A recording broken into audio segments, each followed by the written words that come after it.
Pragmatism in education. First of all, pragmatism is a philosophical doctrine which considers practical consequences, or real effects, to be vital components of both meaning and truth. Its central claim is the idea that something is true only insofar as it works. But it must be noted that pragmatism is not a single philosophy. In fact, it is more of a style or way of doing philosophy. In particular, pragmatism asserts that any theory that proves itself more successful in predicting and controlling our world than its rivals can be considered to be nearer the truth. It argues that the meaning of any concept can be equated with the conceivable operational or practical consequences of whatever the concept portrays.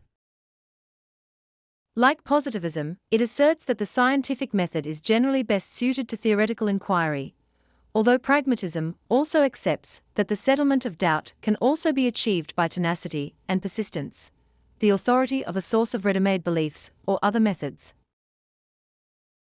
Pragmatism is founded by the American philosopher Charles Sanders Peirce, who first stated the pragmatic maxim in the late 19th century as a maxim of logic and as a reaction to metaphysical theories.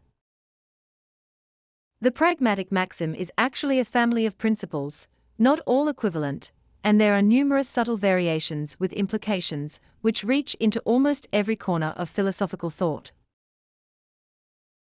Pragmatism and aims of education. Pragmatists believe that life is dynamic, which is subjected to constant change, hence, the aims of education are bound to be dynamic. According to them, education deals with human life, so it must help the children to fulfill their biological and social needs. Education should enable a child to create values in her life.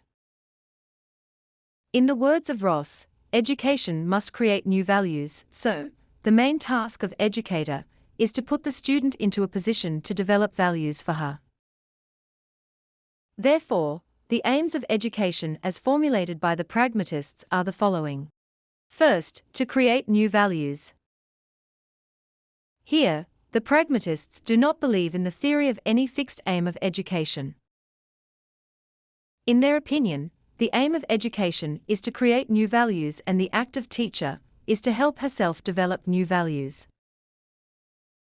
Second, to enable pupils to gather experience through activity. For the creation of new values, activity and experience are essential. Education should, therefore, provide physical, intellectual, moral and aesthetic activities as the media for the creation of new values. Third, to help the pupil to adjust with him and the society. The other important aim of education according to pragmatism is to help the pupil to make adjustment with herself and the society. Fourth, to help the pupil to reconstruct her experience. As is well known, every individual has to solve different types of complex problems in her life. So, another important aim of education, according to pragmatism, is to enable the pupil to form such an outlook about life as can help to tackle successfully the different problems of her life in the future. And fifth, to make all-round development of the pupil. All-round development of the individual is also an important aim of education. The individual develops physically, mentally, socially, and aesthetically. Pragmatism and curriculum. In the field of curriculum development, the following principles have been prescribed by the pragmatists. First, on the principle of utility. According to this principle, only those subjects, activities and experiences should be included in the curriculum which are useful to the present needs of the child and meet the future expectations of adult life as well. The subjects are such as language, physical well-being, physical training, geography, history, science, agriculture, and home science for girls. Second, on the principle of interest. According to this principle, Only those activities and experiences where the child takes interest are of 4 varieties, namely: 1. Interest in conversation, 2. Interest in investigation, 3. Interest in construction, and 4. Interest in creative expression.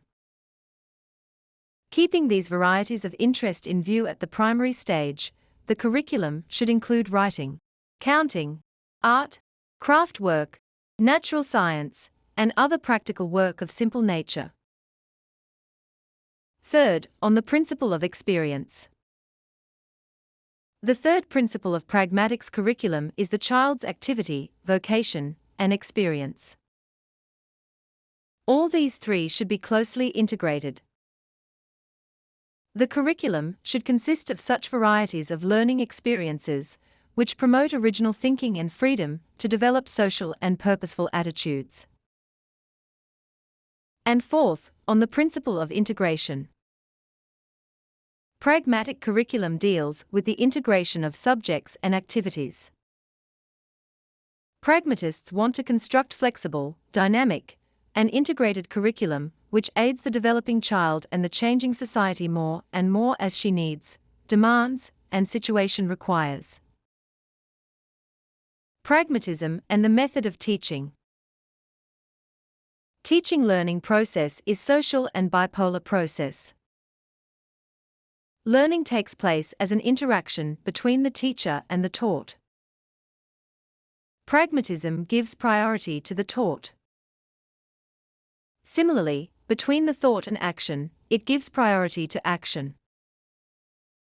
They prefer practical over theory-based teaching and learning process. The pragmatists have completely discarded the conventional method of teaching and laid emphasis on the invention of new methods.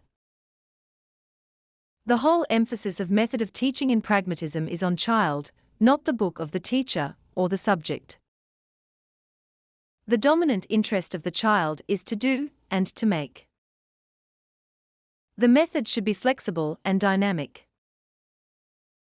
Pragmatists believe that minds of different children are different. Hence, we cannot have a fixed method of teaching which can be useful to all situations. Learning by doing and the project methods have an important place in the methods of teaching proposed by the pragmatists. All learning must come as a product of action. Learning by doing makes a person creative, confident, and cooperative. They also put on emphasis on the discovery and inquiry method.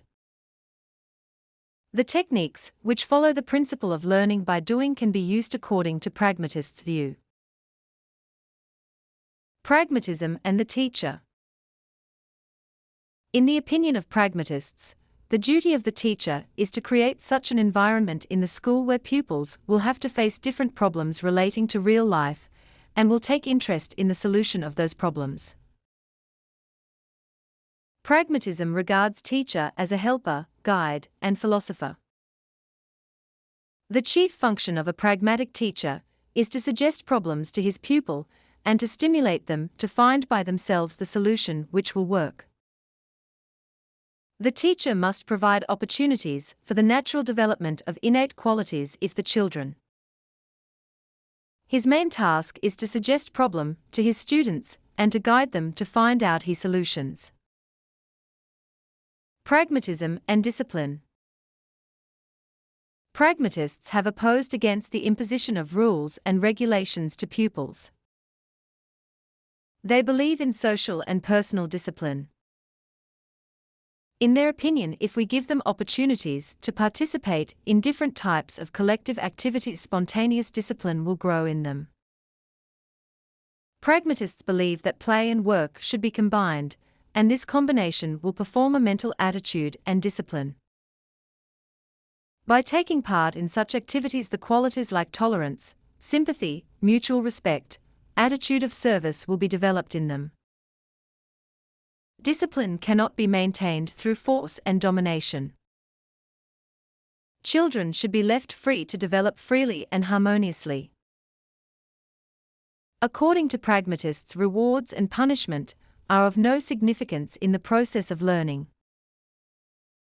They believe that no moral standard of values is already established. The philosophy believes in discipline, but the discipline should not be the outcome of external force, it should be backed by freedom and joy. It advocates on discipline based on the principles of child's activities and interests. It upholds discipline based on social and mutual understanding. It believes in engaging the children free and real activities of human life.